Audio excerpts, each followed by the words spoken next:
কলকাতার অলিগলি থেকে হঠাৎ খবর এলো ধরা পড়েছে বাংলাদেশের মোস্ট ওয়ান্টেড খুনি। কিন্তু এই গ্রেপ্তারের খবরের পেছনে কি লুকিয়ে আছে কোনো ভয়াবহ জালিয়াতি? যে খুনিদের ধরতে ভারতের দুর্ধর্ষ গোয়েন্দা সংস্থার ব্যর্থ হল, সেখানে বাংলাদেশের একটি সংস্থা কিভাবে জাদুকরি তথ্য দিল? এটি কি আসলেই ন্যায় বিচার, নাকি পর্দার আড়ালের এক সুগভীর ষড়যন্ত্র? আজ আমরা উন্মোচন করব এমন কিছু নথি এবং ভিডিও প্রমাণ যা দেখলে আপনার রক্ত হিম হবার অবস্থা হবে। ওসমান হাদি বাংলাদেশের তরুণ প্রজন্মের কাছে এক অনন্য আইকনিক ফিগার। কেন তাকে মরতে হলো? কারণ তিনি ছিলেন ভারতীয় আধিপত্যবাদের বিরুদ্ধে এক আপোষহীন কণ্ঠস্বর। তাকে যেভাবে হত্যা করা হয়েছে তার ধরন ছিল অত্যন্ত পেশাদার। যে নিপুণতায় খুনিরা কাজ সেরে সীমানা পার হয়ে গেল, তাতে স্পষ্ট বোঝা যায় এর পেছনে সাধারণ কোনো অপরাধী চক্র নয়, বরং কোনো রাষ্ট্রীয় মদতপুষ্ট মাস্টারমাইন্ড কাজ করেছে। জনমনে একটি জোরালো ধারণা প্রচলিত যে বাংলাদেশের সামরিক গোয়েন্দা সংস্থা ডিজিএফআই এই খুনের সাথে সরাসরি যুক্ত। সংস্থাটির অতীত ইতিহাসও খুব একটা ধোয়া তুলসী পাতা নয়। গুম, খুন আর অপহরণের দায়ে তাদের সাবেক ৫ জন প্রধান আজ আন্তর্জাতিকভাবে পলাতক। এখন প্রশ্ন হলো, যারা খুনের কারিগর তারাই কি খুনি ধরিয়ে দেওয়ার নাটক সাজাচ্ছে? বাংলাদেশের সাধারণ মানুষের মনে এখন তীব্র সন্দেহ, খুনিরা কি সত্যিই সীমান্ত পার হয়েছিল, নাকি তাদের সুকৌশলে পার করে দেওয়া হয়েছিল কোনো এক নীল নকশা বাস্তবায়নে? এই হত্যাকাণ্ডের ধরন বিশ্লেষণে দেখা যায় খুনিরা অত্যন্ত ঠান্ডা মাথায় পলায়ন করেছে। তারা জানত কোথায় তাদের সেফ হাউস, তারা জানত কোন রুট দিয়ে ভারতে ঢুকলে কারও নজরে পড়তে হবে না। এই লেভেলের প্রফেশনালিজম কেবল তখনই সম্ভব যখন কোনো বড় গোয়েন্দা সংস্থার ছত্রছায়া মাথার উপর থাকে। ওসমান হাদিকে থামিয়ে দেওয়া মানে ছিল একটি কণ্ঠস্বরকে স্তব্ধ করে দেওয়া। আর সেই কাজটি যারা করেছে তারা এখন নিজেদের দায় এড়াতে নতুন এক নাটকের জন্ম দিচ্ছে। ওসমান হাদির খুনিরা ভারতে পালিয়েছে এটি প্রমাণ করতে ওয়াগের পথ থেকে শুরু করে ভারতের বিভিন্ন স্থানের ছবি যেভাবে সামাজিক যোগাযোগ মাধ্যমে ছড়িয়ে দেওয়া হলো, তার রীতিমতো রহস্যজনক। প্রশ্ন জাগে, খুনিরা যখন পালাচ্ছিল তখন সেই মুহূর্তের হাই ডেফিনিশন ছবি গোয়েন্দাদের কাছে কিভাবে আগেভাগে পৌঁছে গেল? তারা কি খুনিদের প্রতিটি পদক্ষেপ আগে থেকেই জানত? গ্রেপ্তারের পর নাটক আরও জমে উঠল। আইএসপিআর হোয়াটসঅ্যাপের মাধ্যমে দেশের বড় বড় পত্রিকাগুলোতে বিবৃতি পাঠালো যে ডিজিএফআই এর দেওয়া সুনির্দিষ্ট তথ্যের ভিত্তিতেই এই গ্রেপ্তার হয়েছে। অর্থাৎ ভারতের পশ্চিমবঙ্গের ভেতরকার গোপন তথ্য ঢাকা ক্যান্টনমেন্টের গোয়েন্দারা জানেন, কিন্তু ভারতের পুলিশ জানে না। প্রথম আলো শুরুতে এই খবর প্রকাশ করলেও রহস্যজনকভাবে পরে ডিজিএফআই শব্দটি মুছে দেয়। এডিটর সাহেব কেন এই সেন্সরশিপের আশ্রয় নিলেন? কার ইশারায় এই নীল নকশা এডিট করা হলো? এটি কি কোনো রাষ্ট্রীয় চাপের মুখে করা হয়েছে, নাকি ডিজিএফআই নিজেই তাদের নাম সরিয়ে নিতে বলেছে যাতে মানুষের মনে সন্দেহ দানা না বাঁধে? একটি সিভিল হত্যাকাণ্ডের বিষয়ে কেন সামরিক গোয়েন্দা সংস্থা এত বেশি সক্রিয়, সেই প্রশ্নটি আজ এড়িয়ে যাবার কোনো উপায় নেই। রাষ্ট্র পরিচালনার নির্দিষ্ট কিছু রীতি থাকে। কোনো সিভিল খুনের মামলার আসামি বিদেশের মাটিতে ধরা পড়লে কথা বলবে স্বরাষ্ট্র মন্ত্রণালয় বা পুলিশ, কিন্তু এখানে দেখা যাচ্ছে সেনাবাহিনী বা ডিজিএফআই সরাসরি কৃতিত্ব নিচ্ছে। এমনকি দেশের নামী মিডিয়াগুলো প্রচার করছে যে ডিজিএফআই প্রধান নাকি ইন্ডিয়া গিয়ে চাপ সৃষ্টি করেছেন। এটি কি কোনো জেমস বন্ডের সিনেমা? বাস্তব রাষ্ট্র কি এভাবে চলে? গোয়েন্দা প্রধান আরেক দেশে গিয়ে চাপ দেবেন আর অমনি খুনি ধরা পড়বে। এটি আক্ষরিক অর্থেই হাস্যকর। যদি তথ্যের ভিত্তিতেই গ্রেপ্তার হবে, তবে সেই তথ্য আগে পুলিশ চ্যানেল বা ইন্টারপোলের মাধ্যমে পাঠানো হলো না কেন?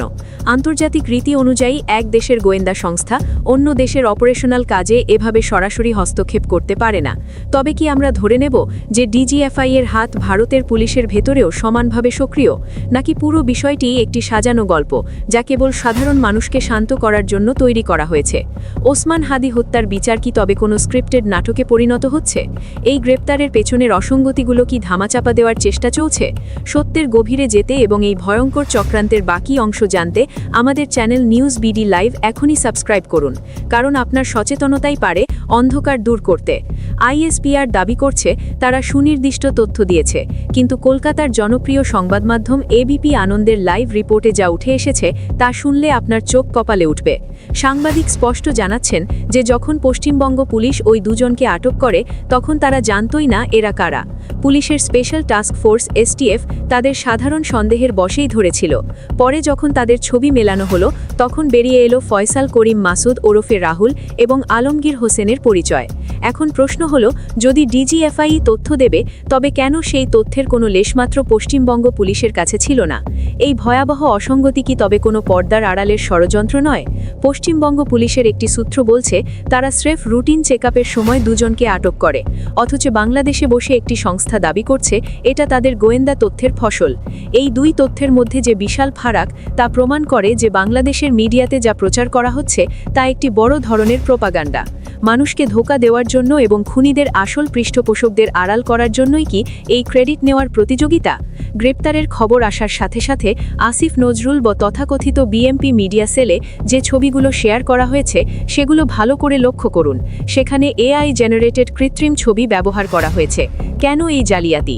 আসল ছবি কি তাদের কাছে ছিল না, নাকি তাড়াহুড়ো করে নাটক সাজাতে গিয়ে তারা প্রযুক্তির ভুল ব্যবহার করে ফেলেছে?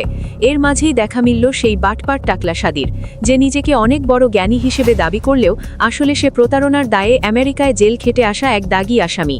এই ধরনের বিতর্কিত মানুষদের উপদেষ্টা বানিয়ে বিএমপি আসলে কি অর্জন করতে চায়? তারা কি সচেতনভাবেই কোনো নীল নকশার অংশ হচ্ছে, নাকি স্রেফ বোকামির পরিচয় দিচ্ছে? যখন কোনো রাজনৈতিক দল বা গোষ্ঠী এআই ব্যবহার করে বিভ্রান্তিকর তথ্য ছড়ায় তখন বুঝতে হবে সত্যের ভিত্তি সেখানে খুবই দুর্বল। ওসমান হাদি হত্যাকাণ্ডের মতো একটি গুরুতর বিষয়ে কেন এমন ফাজলামি করা হচ্ছে তা আজ জনগণের কাছে স্পষ্ট হওয়া দরকার। ভারত ও বাংলাদেশের গোয়েন্দা সংস্থাগুলোর এই ইঁদুর বেড়াল খেলা আসলে সাধারণ মানুষের মগজ ধোলাইয়ের চেষ্টা ছাড়া আর কিছুই নয়। ভারতের জন্য ওসমান হাদির মতো ব্যক্তিত্বরা ছিলেন মাথা ব্যথার কারণ, আবার বাংলাদেশের ভেতরকার একটি গোষ্ঠীর জন্য তিনি ছিলেন চরম শত্রু। এই দুই পক্ষের স্বার্থ যখন এক বিন্দুতে মিলে যায় তখনই জন্ম নেয় ওসমান হাদি হত্যাকাণ্ডের মতো ভয়াবহ ঘটনা। তারেক রহমানের নেতৃত্বাধীন দলগুলো কি তবে এই ঘটনার মাধ্যমে কোনো ফায়দা লুটতে চাইছে, নাকি তারা নিজেরাও এই নীল নকশার শিকার? পরবর্তী চাল কি হবে তা নির্ভর করছে এই গ্রেপ্তারের আসল রহস্য উন্মোচনের ওপর। যদি সত্যিই খুনিরা ধরা পড়ে থাকে তবে তাদের বাংলাদেশে ফিরিয়ে আনার প্রক্রিয়া কতটুকু স্বচ্ছ হবে? ডিজিএফআই এর দেওয়া তথ্যের যে ধোঁয়াশা তৈরি হয়েছে তা কি আইনি প্রক্রিয়ায় কোনো প্রভাব ফেলবে? আমরা দেখেছি এর আগেও অনেক আলোচিত হত্যাকাণ্ডের বিচার থমকে গেছে রাজনৈতিক সমঝোতার কারণে। ওসমান হাদির বিচার কি কেবলই জনরোষ কমানোর একটি মাধ্যম? খুনিদের পরিচয় পাওয়ার পর যদি দেখা যায় তারা রাষ্ট্রের কোনো বিশেষ বাহিনীর সাথে সরাসরি যুক্ত, তবে কি বিচার হবে, নাকি আবারও সাজানো কোনো এনকাউন্টারে তাদের মুখ চিরতরে বন্ধ করে দেওয়া হবে? বিচারের বাণী কি নিভৃতে কাঁদবে, নাকি সত্যের জয় হবে? এটিই এখন সবচেয়ে বড় প্রশ্ন। তারেক রহমান ও ভারতের মধ্যে কোনো গোপন ডিল চলছে কিনা, এই প্রশ্নটি এখন বাংলাদেশের রাজনীতির অন্দরমহলে এক ভয়াবহ রহস্যের জন্ম দিয়েছে। দীর্ঘ সময় ধরে ভারতের সাথে বৈরী সম্পর্কের পর হঠাৎই বিএনপির সুর নরম হওয়া এবং দিল্লি সফরের চেষ্টার পেছনে কি কোনো নীল নকশা কাজ করছে? সাম্প্রতিক সময়ে ওসমান হাদির খুনি গ্রেপ্তার হওয়ার নাটকটি সেই সন্দেহকে আরও উস্কে দিয়েছে। বিশ্লেষকদের মতে এই গ্রেপ্তারের খবরটি হয়তো বড় কোনো রাজনৈতিক সমঝোতাকে আড়াল করার একটি কৌশল বা স্মোক স্ক্রিন হতে পারে। ভারতের সাথে তারেক রহমানের কোনো নতুন মাস্টারমাইন্ড লেভেলের সমঝোতা হয়েছে যেখানে একে অপরকে ছাড় দেওয়ার শর্ত রয়েছে। এই গ্রেপ্তারের টাইমিং এতটাই নিখুঁত যে এটি জনমতকে আসল ইস্যু থেকে সরিয়ে দিতে ব্যবহার করা হচ্ছে কিনা তা নিয়ে রক্তহীন করা গুঞ্জন শোনা যাচ্ছে। অন্যদিকে ভারত কি ওসমান হাদি হত্যাকাণ্ডের মতো একটি স্পর্শকাতর ইস্যুকে হাতিয়ার হিসেবে ব্যবহার করে বাংলাদেশের নতুন রাজনৈতিক সমীকরণে নিজেদের নিয়ন্ত্রণ বজায় রাখতে চায়? যদি আসলেই কোনো গোপন ডিল হয়ে থাকে তবে এই গ্রেপ্তার কেবল একটি আইওয়াশ মাত্র। বড় কোনো ভূরাজনৈতিক স্বার্থ রক্ষার জন্য কি তবে ওসমান হাদি হত্যাকাণ্ডের ন্যায় বিচারকে উৎসর্গ করা হচ্ছে? পর্দার আড়ালের এই ষড়যন্ত্র যদি সত্যি হয় তবে তা বাংলাদেশের সার্বভৌমত্ব এবং গণতন্ত্রের জন্য এক ভয়াবহ সংকেত। জনমনে এখন একটাই প্রশ্ন, সত্যিই কি খুনিরা ধরা পড়েছে, নাকি কোনো সাধারণ মানুষকে খুনি সাজিয়ে বিচারের নামে অবিচার করার এক রক্তহীন করা চক্রান্ত শুরু হয়েছে? আপনার বিবেক কি বলে? ভিডিওটি জনস্বার্থে শেয়ার করুন এবং আপনার গুরুত্বপূর্ণ মতামত কমেন্ট বক্সে জানিয়ে দিন। পরবর্তী ইনভেস্টিগেশন দেখতে নিউজ বিডি লাইভের সাথেই থাকুন। আল্লাহ হাফেজ।